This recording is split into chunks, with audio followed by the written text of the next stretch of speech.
Hello बच्चों, आज हम शुरू करेंगे class 10th chapter 1 chemical reactions and equation. वैसे तो ये चैप्टर केमिस्ट्री का है।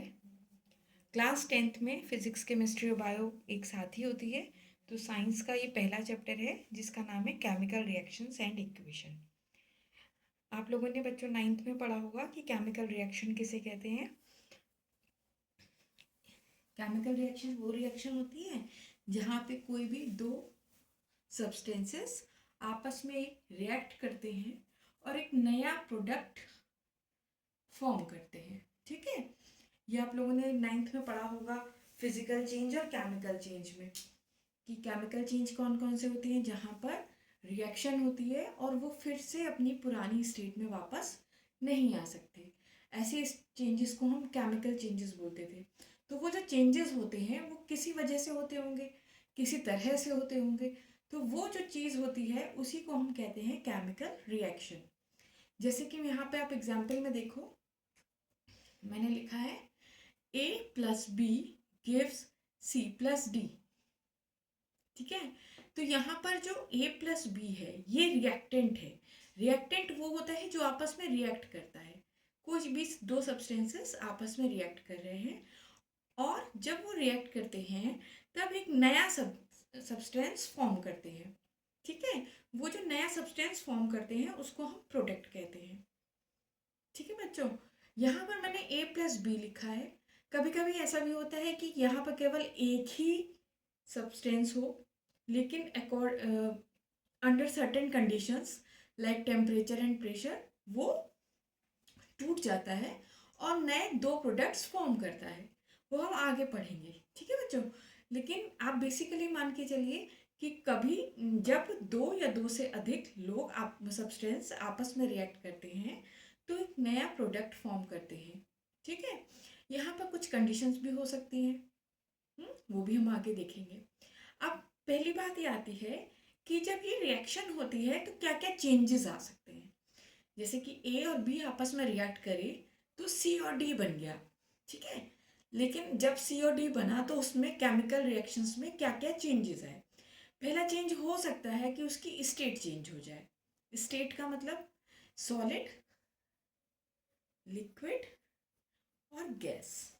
यानी हो सकता है यहाँ पे जो सब्सटेंस सॉलिड फॉर्म में था वो लिक्विड फॉर्म में चेंज हो जाए, और या फिर गैसेस फॉर्म में चेंज हो जाए, या प्रेसिपिटेट बन जाए।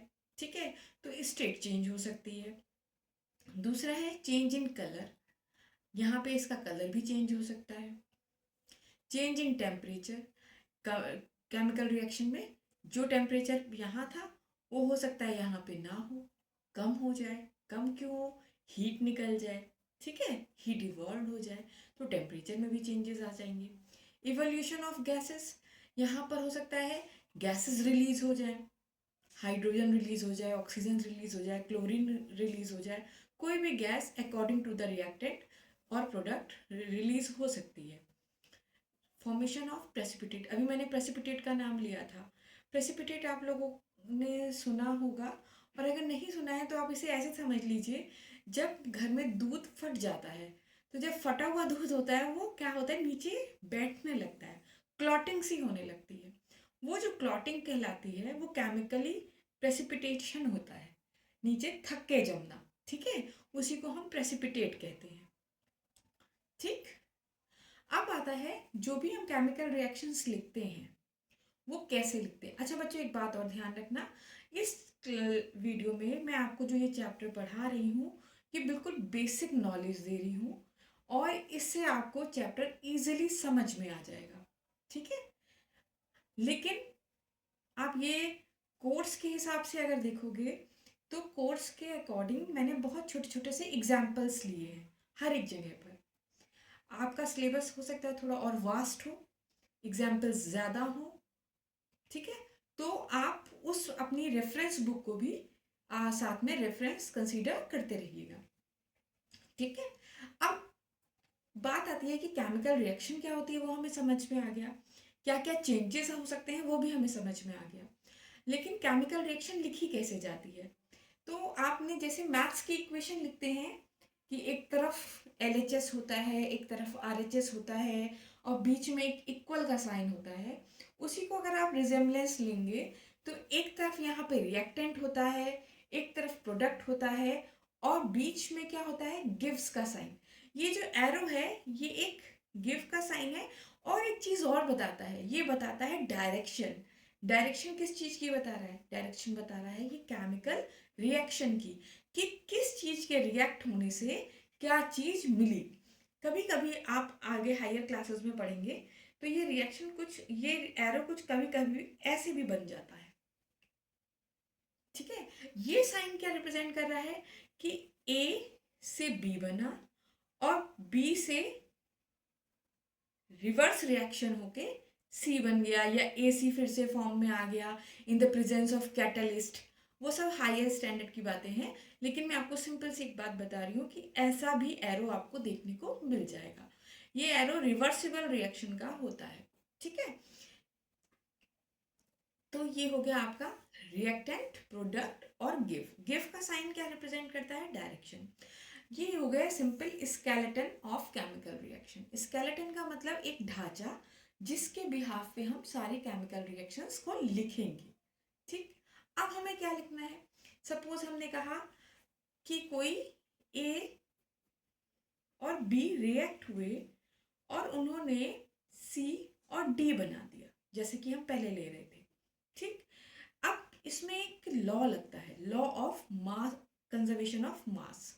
कंजर्वेशन ऑफ मास का जो लॉ है वो ये बताता है कि जो हमारा मास है, यहाँ पर मास का मतलब यहाँ पे जितना इसका वेट है, इस रिएक्टेंट का, इस रिएक्टेंट का, वो ही वेट यहाँ पर और यहाँ पर होगा। दैट मीन्स मास आपका ना तो क्रिएट होगा और ना ही डिस्ट्रॉय होगा।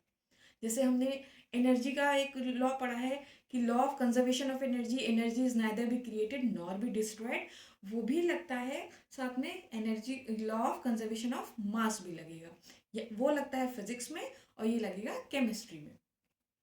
तो यहाँ पर मास can neither be created nor be destroyed during a chemical reaction. एक रिएक्शन में मास चेंज नहीं होगा। ठीक है, थर्ड कंपोनेंट भी अगर आता है यहाँ पर तो इन तीनों का मास मिला के इन दोनों के बराबर ही होगा। ठीक है, अब बेसिक इक्वेशन कैसे लिखी जाती है? सपोज किसी ने कहा कि हमने सोडियम को वाटर से रिएक्ट करवाया, तो हमने क्या कहा?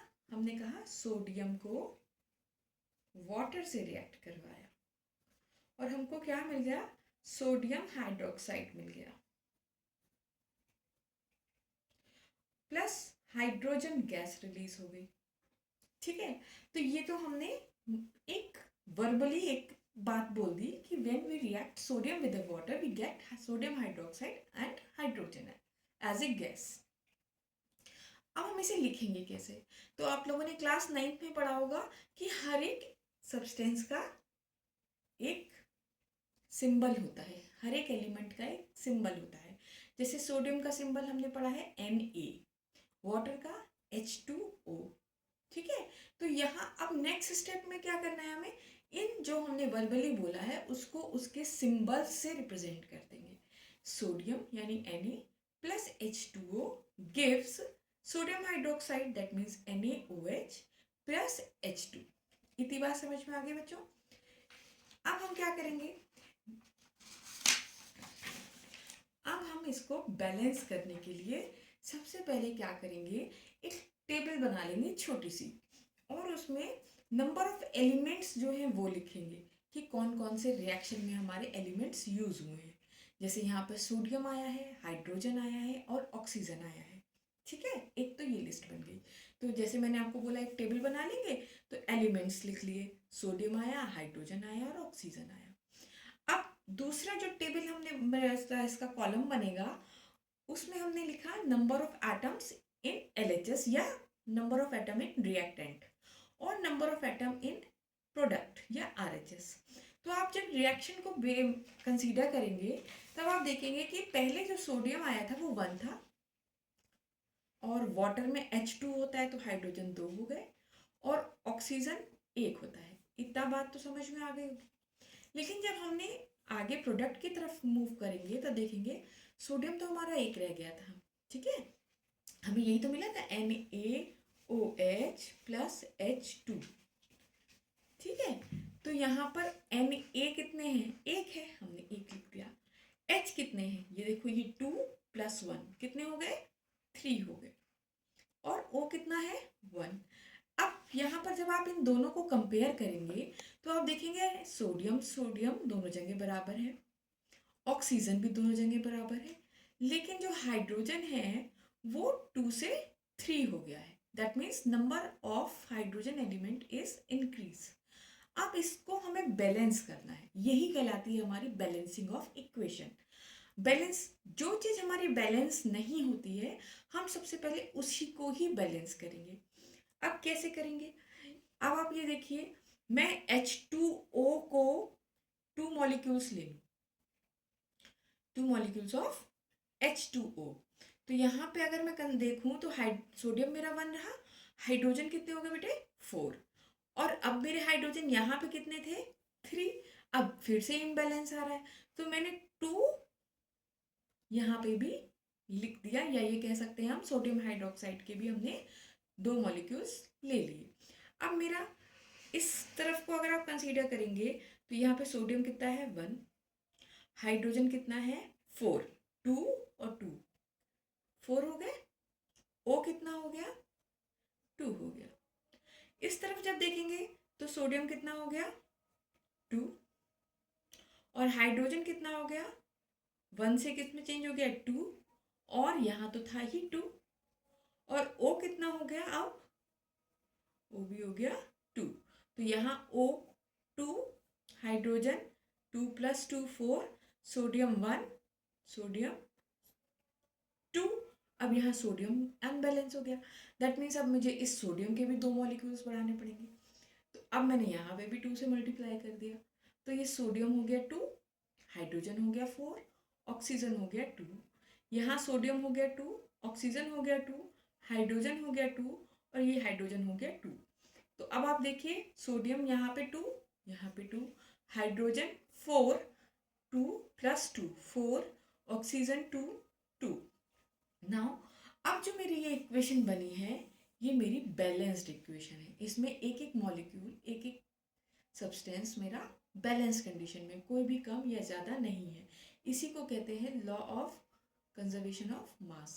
ठीक है, बैलेंसिंग होना बहुत ज़रूरी है, कोई कम या ज़्यादा नहीं होगा। Make chemical equation more informative. अब मुझे क्या करना है, ये केमिकल इक्वेशन तो मैंने लिख दी, लेकिन इसमें भी अभी क्या है, मुझे इन्फॉर्मेशन पूरी नहीं मिल पा रही है। क्यों, क्योंकि मुझे नहीं पता कि मुझे सोडियम कौन से फॉर्म का लेना है, सॉलिड फॉर्म में लेना है, लिक्विड फॉर्म में लेना है, या वाटर है, एक्वस है, मतलब जो भी है, सॉलिड स्टेट में है, लिक्विड स्टेट में है, गैसेस स्टेट में है, कितने टेम्परेचर पे मुझे ये काम करवाना है, कितने प्रेशर पे मुझे काम कराना है, क्या सनलाइट के प्रेजेंस में कराना है या नहीं कराना है, क्या इसमें कोई कैटलिस्ट लगाया जाएगा या नहीं लगाया जाएगा। ठीक है, ये बहुत सारी बातें अभी इस इक्वेशन में रह रही हैं। जब हम वो सारी चीज़ें भी इस इक्वेशन में इन्वॉल्व कर देते हैं, जैसे यहाँ पे अगर मैं लिख दूँ कि हाइड्रोजन किस फॉर्म में है, लिक्विड फॉर्म में, ठीक है, ये गैसियस फॉर्म में, ठीक है, ये सॉलिड फॉर्म में।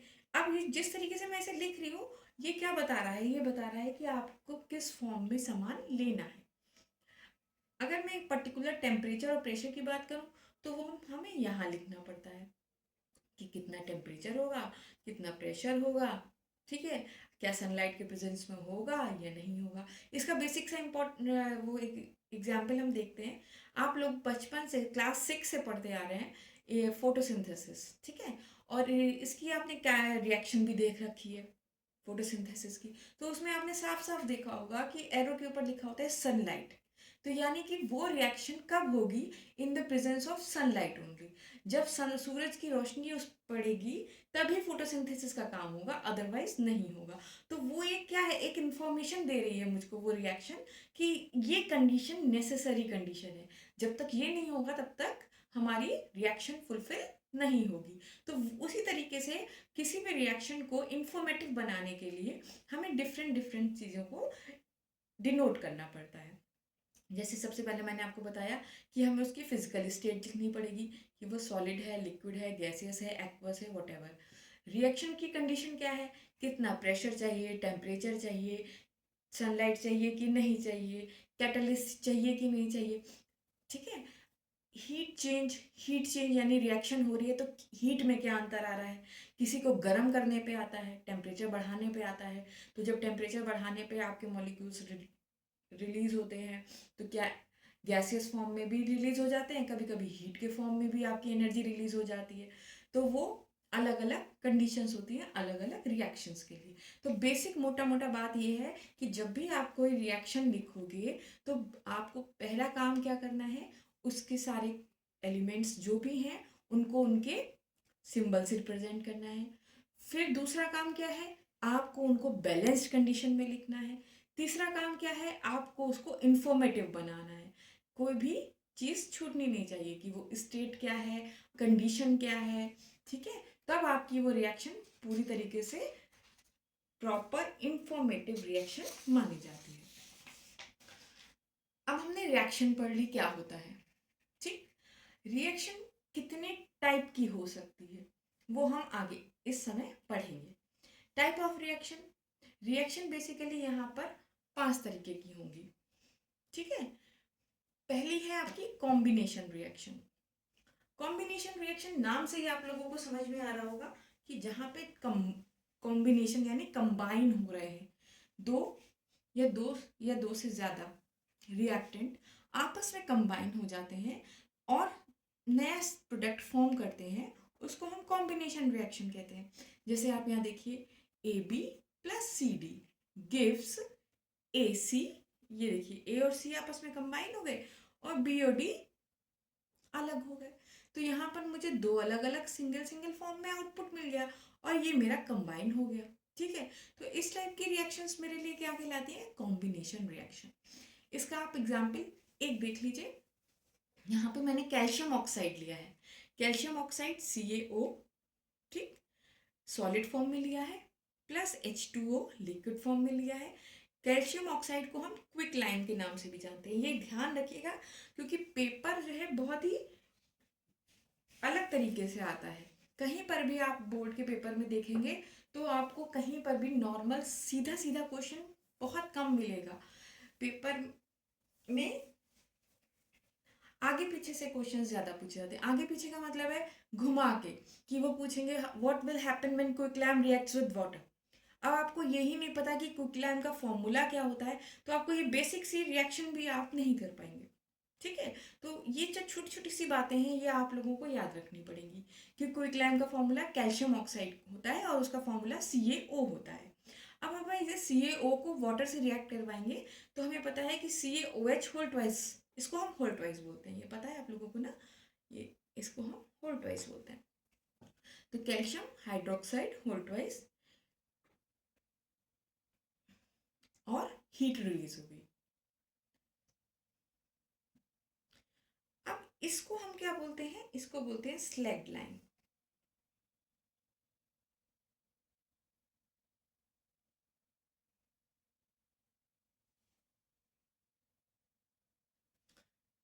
ठीक है बच्चों, स्लैग लाइन का फॉर्मूला CaOH होल ट्वाइस, ये याद रखना है आपको।